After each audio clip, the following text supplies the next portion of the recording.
magiging gaya sa inaasahan ko ang mundong lalakbayin mo. Sinalubong ka nga ng pagluha nang unang masilayan mo ang mundo. Mahirap hakbangin ang buhay. Oo. Alam ko ring nag-aalinlangan ka sa bawat hakbang mo. Subalit, huwag kang matakot umabante. Hahawakan at aakayin kita. Kahit na nangangawit na rin akong depensahan ang aking sarili mula sa sarili kong mga pasanin.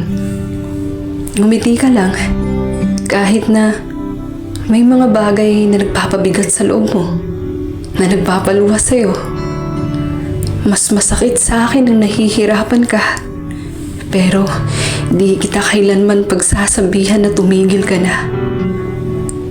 Malayo ka pa, pero malayo ka na sa kung saan kita unang sinamahan.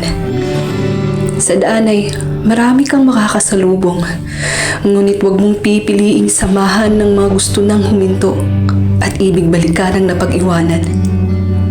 Piliin mo ang kaya kang samahang umusad. Kapag nadapa ka, umiyak ka lang. Pero huwag kang tumigil dahil lang sugatan ka na.